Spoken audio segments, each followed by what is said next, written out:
Hello and welcome to the Squeaky Bum Time podcast, presented exclusively on the Chop Sports channel of the Premier Streaming Network. We are recording this on Thursday, February 23rd. I am your host, Laurent Courtines. In this episode, Liverpool collapse, City are listless, and United prove their mettle in the Europa League. But first, what is going on with English teams in Europe? Very strange. Some housekeeping. Please like, subscribe, share, join the show, join our WhatsApp group, join the Facebook group. Just search for the Squeaky Bum Time podcast anywhere you get your favorite podcast and subscribe, or on YouTube under Laurent Courtines, and please subscribe. It means everything to me. Please get involved. I enjoy it. Share it with your friends. Share it with your family. Share it with your mother. So, what's going on with English teams? We have a weird situation here where the English teams, Chelsea, in Europe, Chelsea, Manchester United, Manchester City, Liverpool, Spurs, are having a hard time. The dominance that we've been so told is going on in Europe isn't showing up. And a lot of the arguments for, the English Premier League is too strong, or, the English Premier League has all the players, are just bullshit. There are great players and great teams all around Europe. There are great managers. And just because the narrative of money changes and breaks everything is generally true, that does not translate on the pitch. There's pressure, there's freedom, there's injury, there's how much is this amazing league, the Premier League, actually taxing? Does the pressure from being in the wealthiest league in the world affect you? Does it damage you? Are you able to perform at your best when you are supposed to be the best league in the world? I think fundamentally, these are these moments where institutions come in. I think about teams and clubs and leagues and where they are in their growth. I don't think the Premier League thinks of itself, or English football in general, thinks of itself confidently as though it belongs in Europe. Some clubs do. I think Liverpool, as an institution, I'm not saying this or Klopp or whatever, Liverpool carries itself, and we're going to talk about it running into the immovable object of the most confident club, carries itself as though it has a divine right to be part of Europe. And Manchester United, we saw today, did play as though they felt the moment rising to the occasion, and I got moved by that. But in general, I don't really buy this narrative that money wins everything. Now, you could say, Laurent, you're just a Manchester City fan. You have all the money in the world. But actually, my team is an example of money not buying everything. It doesn't work. You do have to have history. You have to have cohesion. You have to have all the parts in place to win in Europe. You need history. You need players. You need coaching, you need your ground, you need your fans. It's all of it together. And that's why we see so few teams breaking through. It's the same teams. It's the teams with confidence. It's the teams with sense of belonging, sense of levels. You must be this way. You must play this high. That survive tough European games and tough European nights. Because when you're empty inside and you're empty and you don't have a gear, you've got to start feeling the pressure. You've got to be like, that Champions League music, I'm at this club for this reason, to win this game. Everything about my season is for this right now. And not every club has that.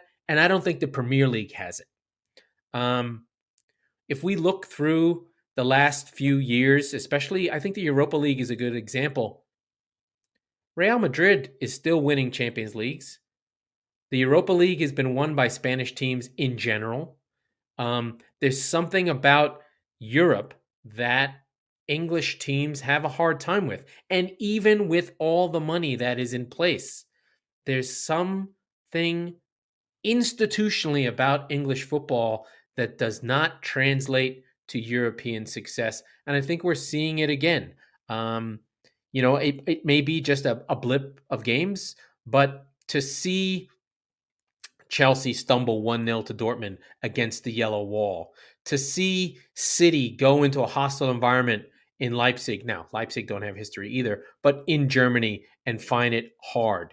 To see Real Madrid come in to Anfield and really boss a game at a level that hasn't been seen in history is another one. And then we see even down the line, Benfica defeating Club Brugge away. Now, is Club Brugge a great team? No, but Benfica has history. Or Inter at home pulling it out against Porto.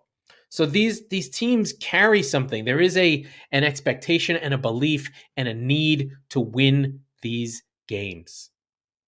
Win these games.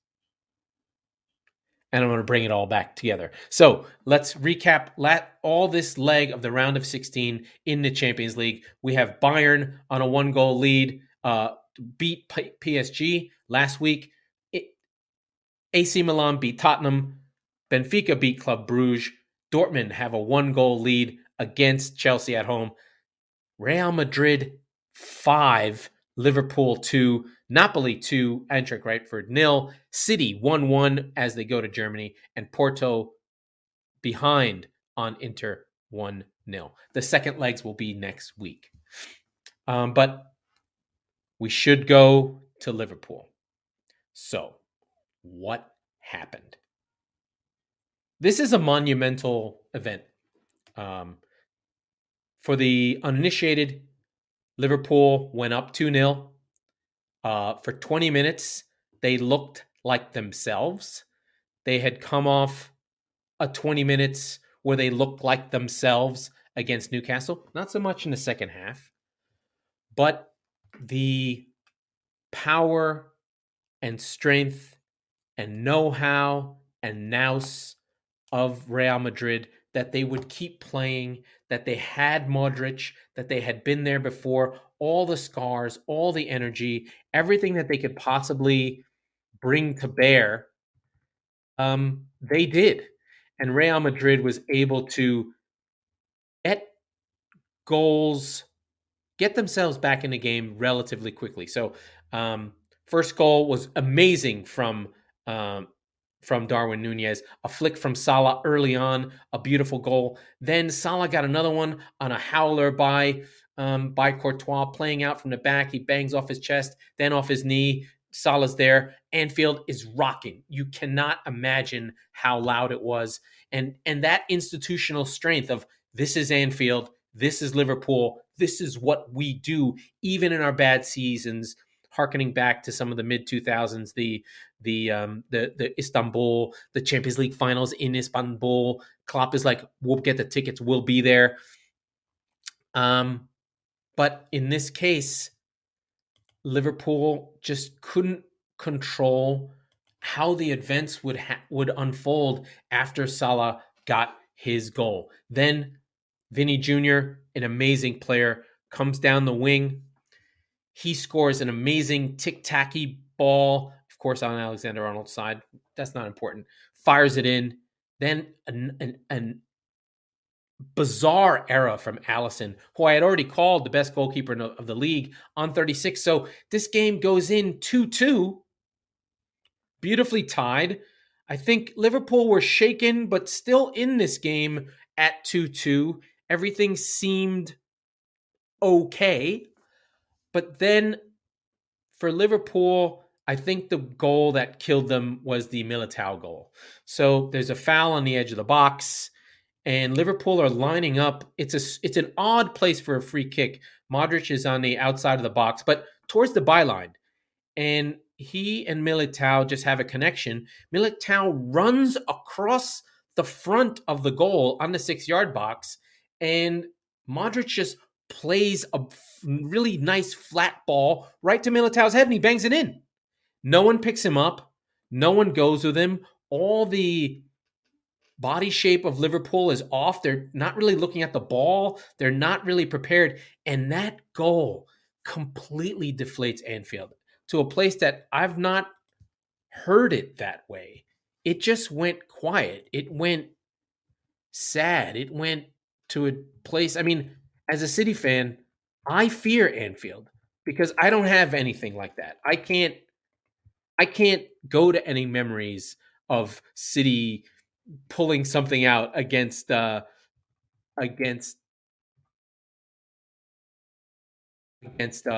When you're at Anfield, you feel all of it, and Real Madrid just didn't.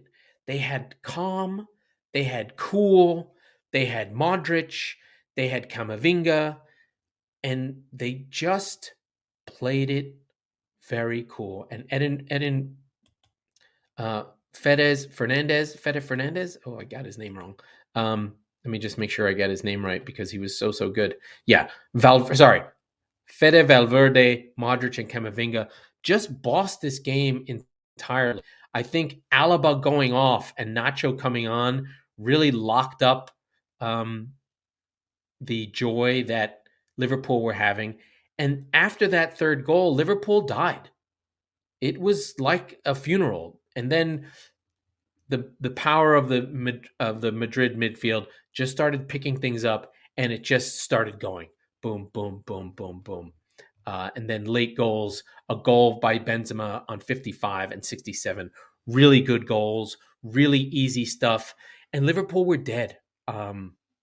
Just kind of a sad state of affairs for what we had. I think there was hope that Liverpool's problems they've had defensively with Joe Gomez and Trent Alexander-Arnold would not translate into the Champions League. That the issues they've been having in the league and the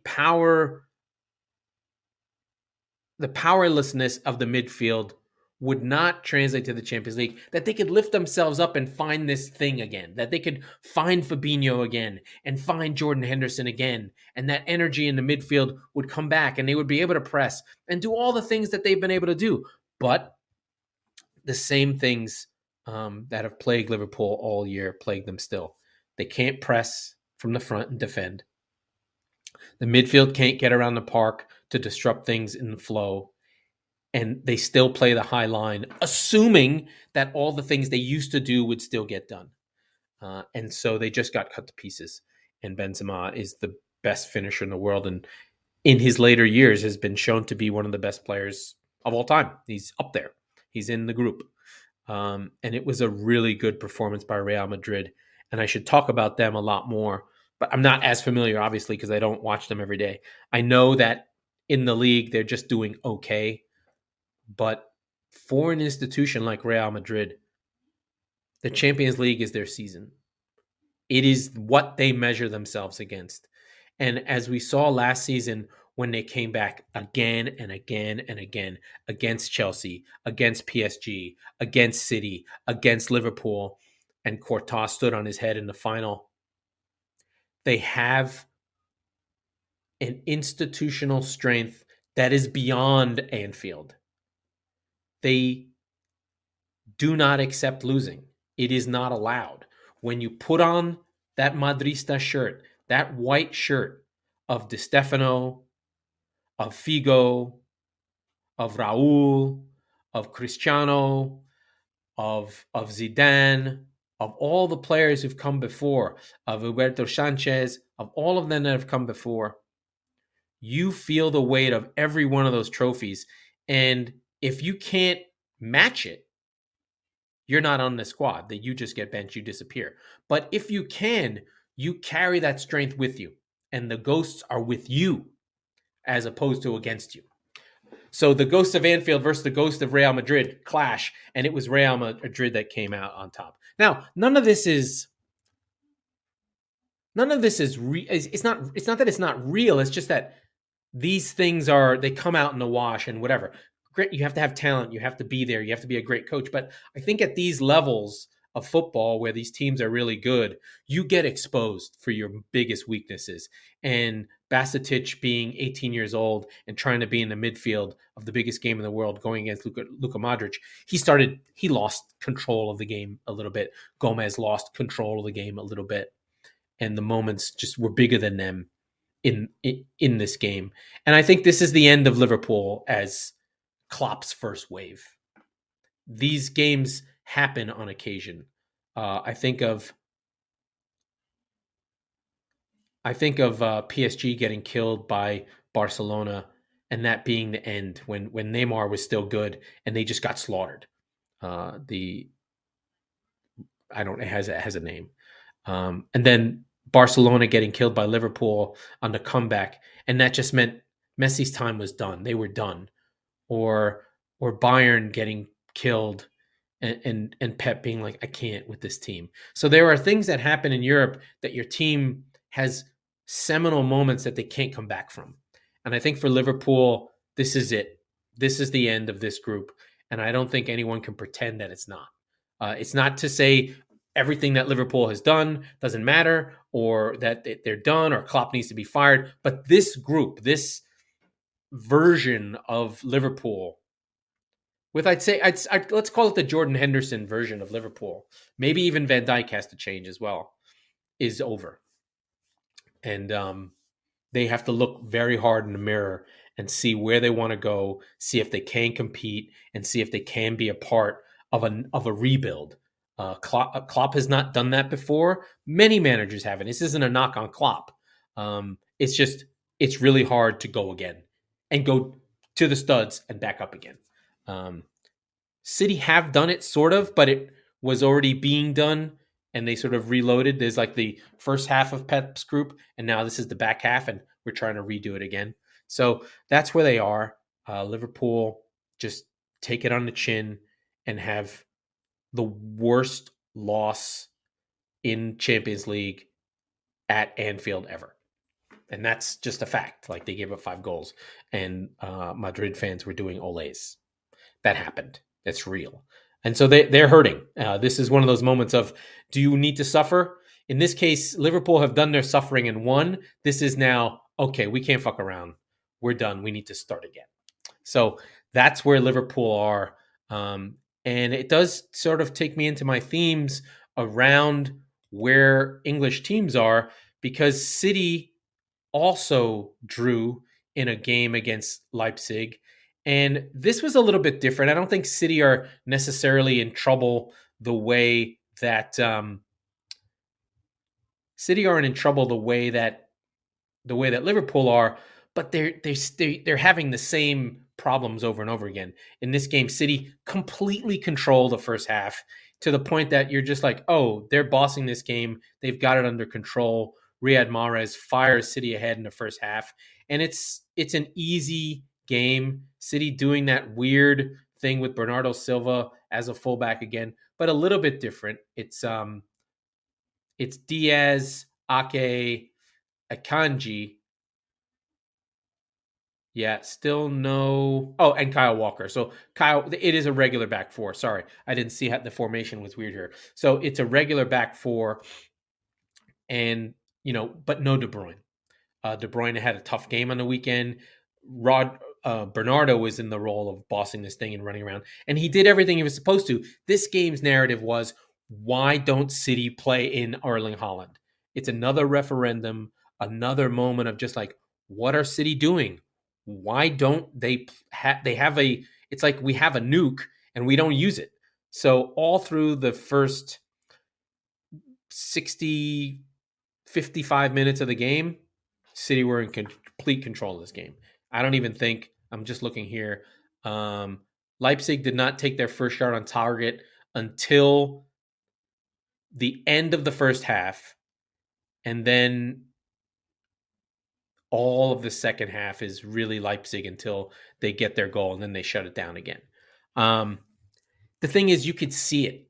Again, same sort of thing that I talked about with the Nottingham Forest game. Leipzig bring on fresh legs. It's Guardiola on a header on 70. They bring in Nkunku and Hendricks, and you could see Leipzig getting control of the game. And all the City fans are just like, Pep, do something. Play the ball to Haaland. Do anything that's not nothing. And again, City don't make any subs. And the fresh legs of Leipzig and the lift that they're getting from these new players on the pitch, City just don't respond to it. And Pep comes back with the same thing. Oh, we played great. We had control of the game. Yada, yada, yada, the same thing.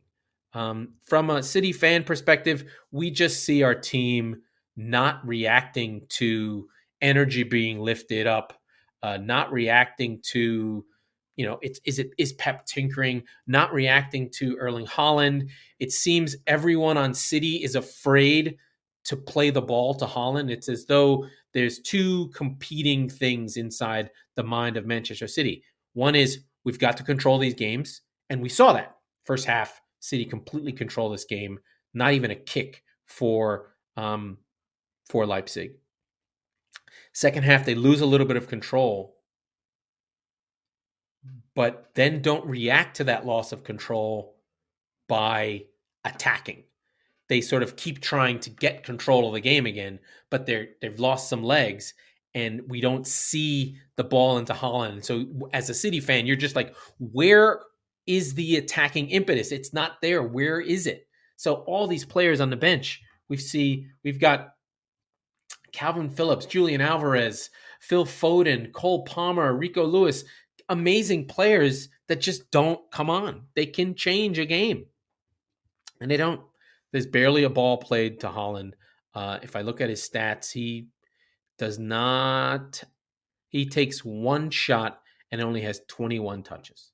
And it was a good shot. He was the actually number one in expected goals for City. Oh, no, that's not true. Riyad Mahrez, obviously, he scored a goal, so he gets that half a point for a goal. But City didn't even create anything. They weren't really even trying for my proverbial favorite stat of shot creating actions. They're very low. They didn't really do much. All the passes were in the back. It was slow. And as you go from front to back, there's less and less touches. Gundogan had opportunities to play in Haaland. He doesn't even pick his head up. Bernardo Silva doesn't even put a ball forward. And it's unfortunate because, City should have won this game and didn't. And now there's a little bit of that stagnation again, a little bit of that doubt creeping into the team, and Pep's again having to lift this team up. It seems that the only player who defies Pep is KDB, but when he defies him too much or it doesn't work, he gets benched, as though he's tired. So he had a 7-shot game, none of them on target, didn't score a goal, and then he gets benched in the Champions League. He did look exhausted, by the way, at the end of the Nottingham Forest game, but he seems to be the only one who's got the guts enough to play balls into Haaland for fear that they may not work. Another thing here, and I hate VAR, and I'm not really interested in what happened on it, but City had on the goal by Gvardiol, he jumps on top of Ruben Diaz. Okay, fine. He uses him as a pogo stick. Okay, fine. I don't want that goal to be chalked off. And then on the 92nd minute, a final cross before the whistle's blown, there's a clear handball. That's just not called. It just is. The player bats the ball with his hands, and it's just not called. They don't go to VAR. So I don't want those calls. So VAR, I'm anti-VAR. It's just one of these things where you're just like, well, if it's there, at least look at it. At least tell me what the reason is. But City did not draw this game because of VAR. They drew this game because there is something about this team that can't square the concept of control and playing in Haaland. They just can't jibe that. When he runs forward, they don't play the ball to him. So they'd rather keep the ball, circulate it, play defense with the ball, than play in Haaland, lose the ball, and have counterattacks. I can't explain it. It's fucking bizarre. I hate it. I don't have a better way to put it. But. And then we should go to what was the game of the day. I have to say that, and I don't want to admit it, but Manchester United played Barcelona at Old Trafford. First half was tough for United. They had a hard time. Ten Hag went again with Wout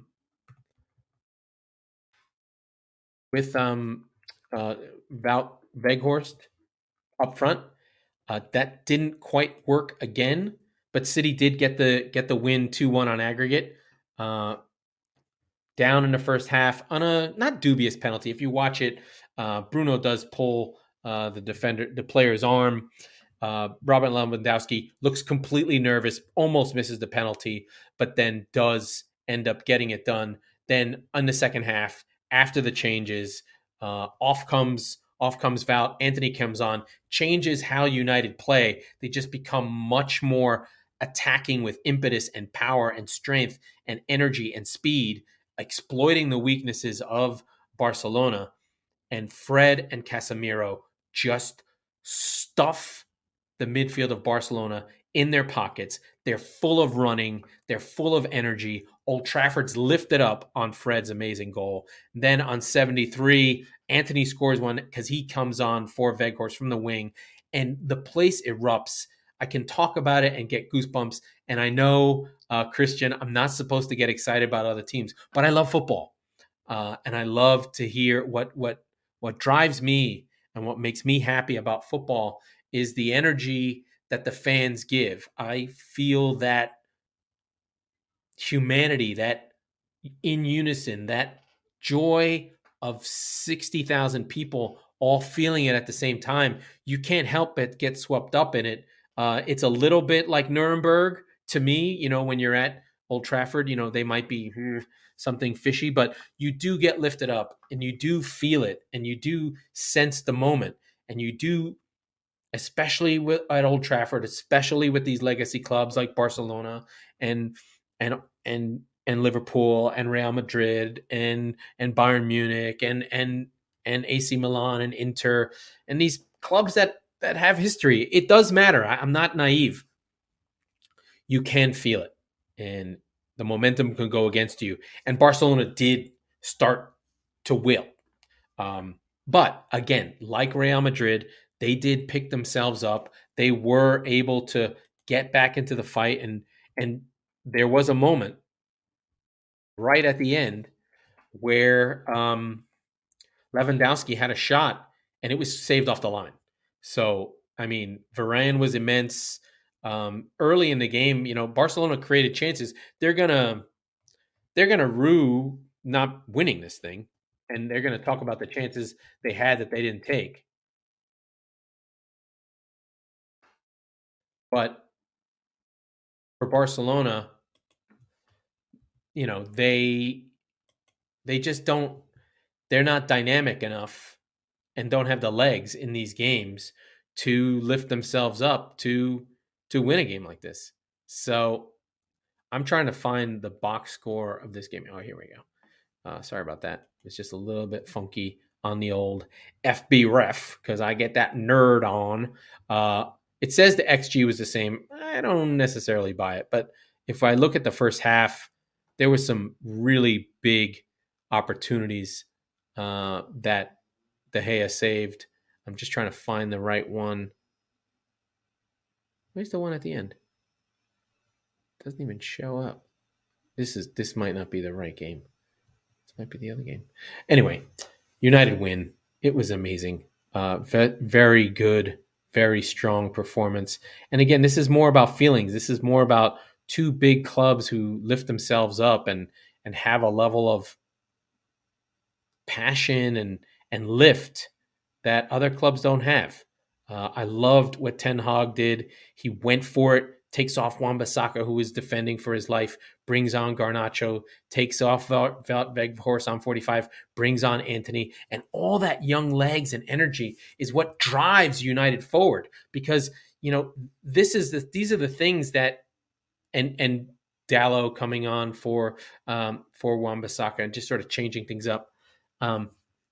These are the things that lift up a team. These are the things that make things happen. It's the youth. This is what Alex Ferguson always talked about is if you have young players, they have a different thing. They elevate a crowd. And I think Ten Hag being from Ajax, he knows that intrinsically. They've been a team that has lived on young players. They mix it up, but fundamentally, it's a side that lives off its youth and that energy of its crowd.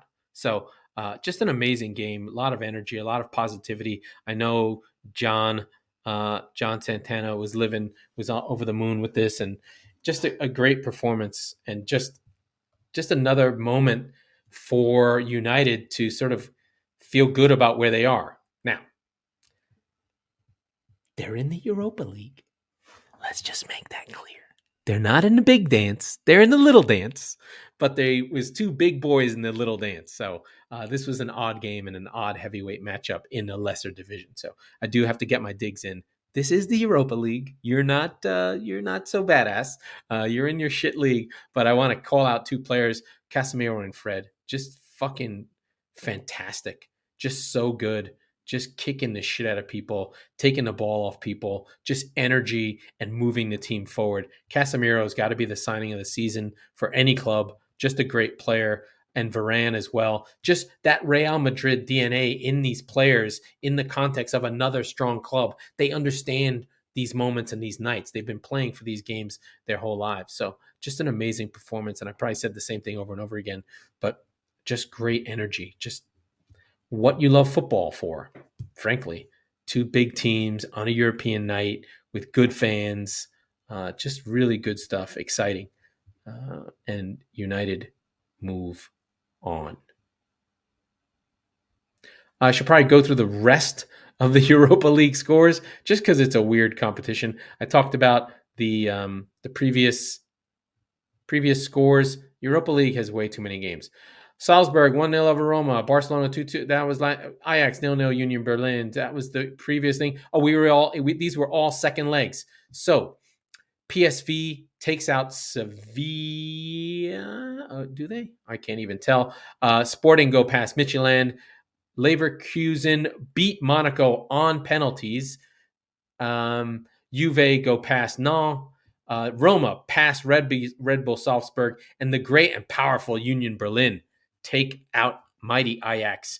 Shakhtar Donetsk, oh, good for you, but sad. Stade Rennes loses on penalties on a last-minute shanked shot by an 18-year-old, and United pass through against Barcelona. So, friends, we now leave Europe for now, return to the friendly confines of the Premier League, and just want to go through the schedule just to get everybody back on side, because we had this exciting European nights, but we have this league that we're all in that we have to get back to. Meanwhile, in the Premier League, we have to pick up back where we were, and we have a game on Friday, tomorrow, Fulham v. Wolves. You know, Fulham pushing for European places. Good stuff there. Very exciting. And we move through that game. And then we're going to talk about a new old friend returning to the Premier League. Then we have Newcastle versus Brighton. That's a Saturday early game. Leicester versus Arsenal away at the King Power. Everton and the mighty Fighting Dyches take on the wound-licking Aston Villa after they lose to Arsenal. West Ham, Nottingham Forest. I don't think that West Ham thought this was a relegation 6-pointer. Forest don't have to win this game. West Ham do. Forest not great on the road. We'll see what happens. And the great and powerful Leeds United, with their new manager, Javi Gracia, take on Southampton. Bournemouth play Manchester City. This is a recipe for City fucking getting healthy and kicking the shit out of somebody. Please. Then Palace play Liverpool at home. Palace secretly terrible. This might be just what Liverpool need. Then Chelsea on Sunday play Tottenham at Tottenham. Chelsea we talked about earlier in the last episode. Why do they need a win? Then City host Brentford, and we have more midweek makeup games, but that will take us through the weeks matchups.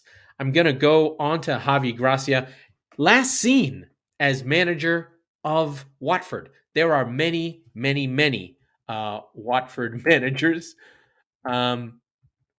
He was good when he was the manager of Leeds. I actually liked him quite a lot of Watford, and I think that they made a mistake in letting him go. He's a good coach. I think he's a 4-4-2 coach, and he's gonna probably be a little bit more structured. You know, these Spanish coaches, they are very good. He's gonna bring. He's more Unai Emery than Bielsa. A good coach, a capable coach. Again, the Premier League just is the place that good coaches go, and he will try and whip. He will try and whip Leeds into shape. His previous job, he was in Saudi Arabia at Al Saad, and he had, after Watford, went to Valencia. Valencia being a club that's really in bad shape. He spent a season in Valencia. A lot of draws, didn't really do much. He was doing really well in Al Saad. So, but he's a good manager. He was the manager of Watford when they were runner-ups to City in the FA Cup and famously lost 6-0. And then they only gave him like a handful of games the next season and fired him right away. Right. He was sacked in September of that season. So, and then he sort of was in Valencia, had an okay season, finished 14th and was dismissed. But he's a decent coach. Not a guy who's won any trophies, but he's capable, had been at many, many, many clubs, been coaching since 2007. So he's just got a steady hand, probably a bit of a firefighter. Will get Leeds defending, and hopefully, he's got 430 matches, 15-year career, just gets coaching, and he'll be fine for Leeds. It's not a sexy appointment. He's like the 8th choice appointment for Leeds, but Leeds just need a coach. They need something to get themselves moving again. There's plenty of time. There's plenty of games. We know someone's going to go down. We just don't know who it is. I think about Southampton playing Leeds. Southampton had that amazing win against Chelsea with James Ward-Prowse, but at Ellen Road, this is about as must-win a game for Leeds as they've had since the last must-win game last season. But we'll see where that goes. Oh, I do actually have to mention, I made a mistake here. Brighton and Newcastle are not playing. Newcastle is not playing Brighton. Manchester United are not playing Brentford. They have the League Cup final. So we have the first trophy of the domestic season, Newcastle versus Man United on Sunday at Wembley. Sorry about that, folks. Just got a little bit ahead of my skis there. I think I like this as a Newcastle opportunity after United put so much effort on that Thursday night. Newcastle should be rested. Yes, they're missing something, but how's United supposed to get up after this Thursday game? So I think United would have been favorites, especially the way Ten Hag has been coaching, especially the way the team has been going. I did see Rashford pull up a little bit. I don't think he was injured, but they had been running hard. Those are intense night games, and we'll see what level this Thursday game does make it a more even matchup for Newcastle. And we know the Geordies will come out in force for the League Cup final. So apologies there. I did seem to miss that game. So the League Cup final coming in for Newcastle versus Man United on Sunday. But that's really it. I don't think I've got too many other things that I need to hit on. Was feeling a little bit tired, a little bit jaded for this episode. But yeah, League Cup final, Sunday. Big games, reset for Liverpool, and City needing to get back in action and get themselves back together. Let's just make sure we're aware of what the standings are and where we are in the league right now. Arsenal on top, 5 points clear of Manchester City. Is that no? 2 points clear of Manchester City. Arsenal have a game in hand. United 3 points behind City. City will now have an extra game. United will have to make up that game. Then there's a gap of 7 points to Tottenham in 4th. Then Newcastle on 41. Fulham on 38 in 6th. 3 points behind them is Brighton on 35. Liverpool also on 35. Exactly tied with Brighton. So just to give you a sense, Brighton and Liverpool are in exactly the same space. Even on XG, they're close together. So XG difference for Brighton is 9.5. XG difference for Liverpool is +8. But Brighton don't have a 9-0 in that group. So Brighton have actually been better than Liverpool. Then Brentford, unbeaten in 7th on 35. 3 teams tied on 35. Liverpool, Brighton, and Brentford. Then a little gap. 4 points to Chelsea in 10th, who are desperate for a win. The poor Graham Potter experience is not going well. Then you have Ten Hag coming in just a few months before. Yes, he had a preseason, but doing so well. Aston Villa in 11th on 28. Crystal Palace on 26. How they're staying there, I don't understand. But Nottingham Forest in 13th, safe for now. 6 points above the relegation zone. Leicester on 24, Wolves on 23, Everton on 21, Bournemouth on 21, West Ham on 20, Leeds on 19, and Southampton on 18. So the relegation battle is still really, really close. Really, really close. Not anyone cut loose. Again, I keep saying that West Ham shouldn't go down, and they are +2 in XG, which is shocking. But they are where they are because they have not scored the goals you would expect them to. Amazing, amazing stuff. But that takes us into the weekend. That was the Squeaky Bum Time podcast with your host, Laurent Courtines. We are the football wing of the Chop Sports Network and presented exclusively by the Premier Streaming Network.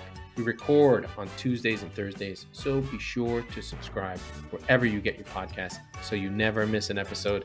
And if you're listening on Apple or any other podcast producer, please like and review the show. It means everything to us. Thank you and good night.